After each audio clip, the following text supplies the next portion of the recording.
Hey, it's Courier Girl, and we're going to do another Q&A today. So, Gilbert asked, how did I buy the van, or what advice do you have before buying one? All right, let's talk about this. So, when I started in the courier business, I did not have a van. I had my little Kia Rio, which is a small car, and it was perfect for what I was doing. It was, got good gas mileage. It was small, could park in small places. I was doing a lot of medical, like on demand deliveries. So all I had to carry was a couple coolers, like for dry ice and ice packs, and then specimens, which just was fine for what I was doing. I had no problem. Well, then I got a supply medical route, and they told me when I took it, I don't think your car is going to be able to handle this. And I'm like, well, let me try it and we'll see. And it did handle it pretty well for a couple months.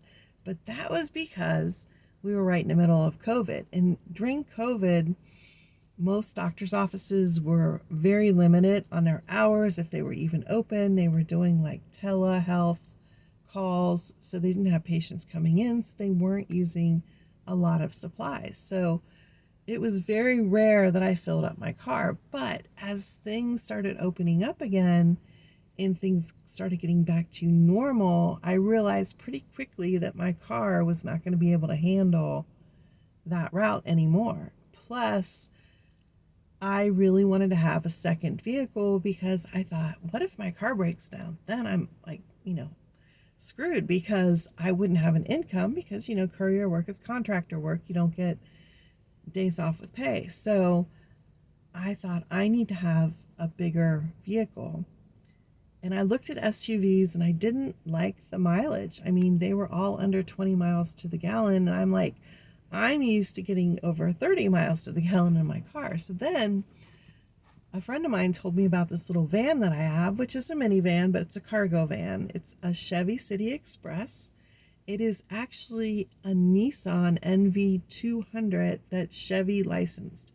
So for 3 years, maybe 4 years, 2015 to 2018, they licensed these vehicles. So I have the Chevy version, but it's the exact same thing. And it was really nice because it was much bigger. It had a lot more room than the car. It still rode pretty smoothly. It's a little louder than the car. Gets great gas mileage. I'm still getting over 30 miles to the gallon. And it was able to handle the route that I have. Now, since then, I don't have that route anymore. A friend of mine does it. And since then, everything's really opened up and they're pretty much back to normal capacity. And he's driving a full-size van. And that even isn't always enough for all the stuff. So there's no way I could have kept doing that route in my little car and even in this van, which leads me to, how do you know what you need? Well, first of all, I always say start with what you have. You don't even know if you're going to like the courier business. You may get into it and you may be like, this is not for me, or I only want to do it part-time. So in that case, you want to not commit to buying a van right away, or a bigger vehicle, or a vehicle dedicated just for that and have a big payment and everything, until you're sure you want to do the work. So start with what you have. And then a few months in, if you really decide you want to do it, then start looking for something else. So what do you want to get for the something else? Well, in today's world, the main consideration is fuel economy.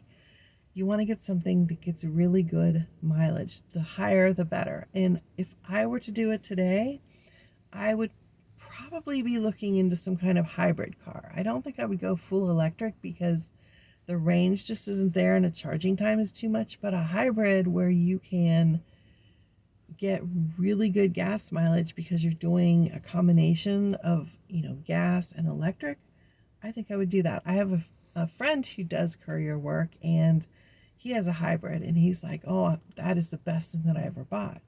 And he's like, I can go so far and my mileage is great and it really makes a difference. So, even if gas prices were to come down at this point, I'd be like, why do you want to spend money on gas when you can get a much higher mileage hybrid vehicle? So after that, and if you can't get that, then just go for the best mileage you can get in whatever you're looking at. So that's going to eliminate a lot of vehicles right there. After that, I would go for the size. What kind of work are you going to be doing? If you're going to be doing like gig economy stuff, DoorDash, Instacart, Grubhub, all of those, or even Uber or things like that, you can probably just drive a sedan or even a hatchback car. But a car is probably going to be enough. If you're just doing on-demand medical stuff where you're doing lab specimens for the most part, or even a lab specimen route, for the most part, a car will be able to do it. I do pharmacy delivery, and most of the people that are doing pharmacy delivery are driving cars. Now, they're bigger. They're not small compact cars because sometimes you do get a lot of stuff, but most of them are driving mid-sized vehicles, mid-sized cars or SUVs. Do you need a van? Do you need a minivan like mine? Now, I probably don't. Like, I could do it in my car, but I'm used to driving the van. I have it set up the way that I want. It gets good gas mileage. It's in really good shape. And so this is what I drive. But very rarely do I fill it up anymore because of the type of work that I'm doing.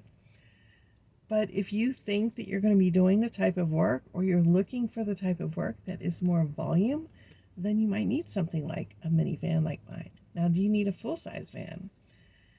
Full-size van deliveries generally pay more, but that's because it costs more to operate a full-size van. You're not going to get as good of mileage. The people that I know driving full-size vans, I don't even think they're getting 20 miles to the gallon. But they're getting paid more because it's called a van route or van work. They can put skids in their van, which sometimes they do. They can put tons of supplies.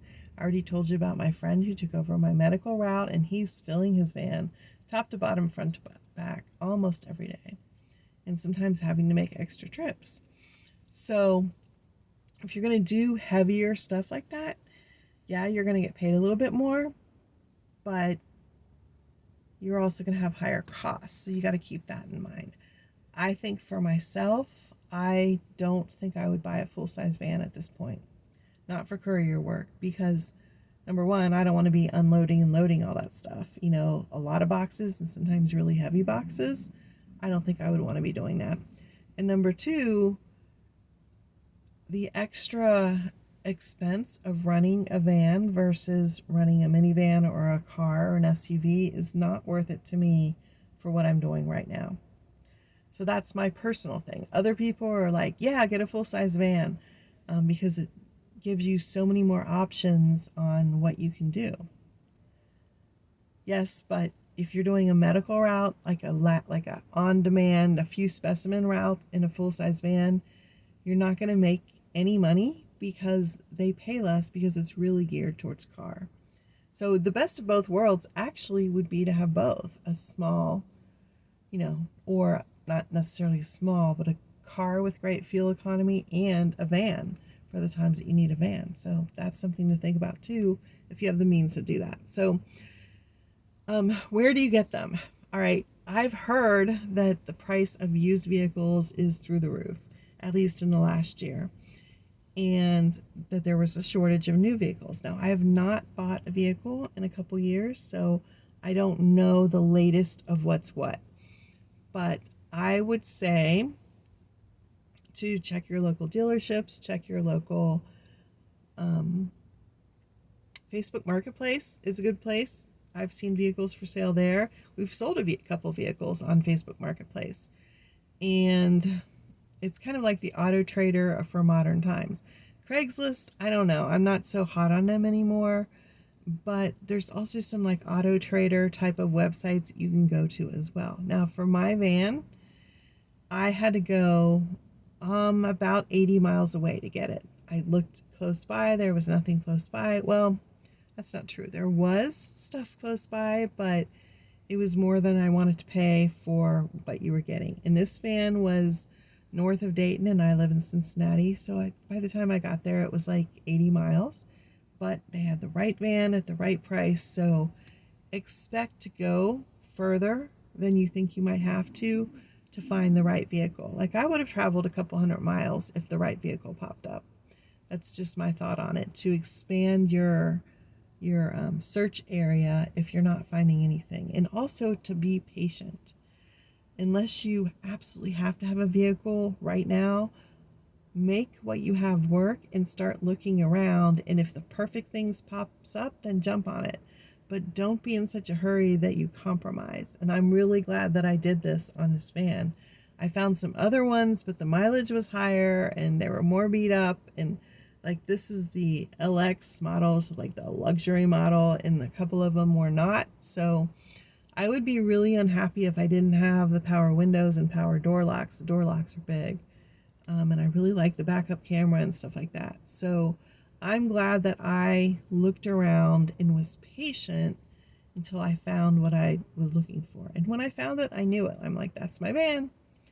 And maybe you've had that experience too. So I hope this was helpful, Gilbert and everyone else. And I hope that you'll be able to find the perfect vehicle for you in your courier work. That's it for now. I will see you on the road.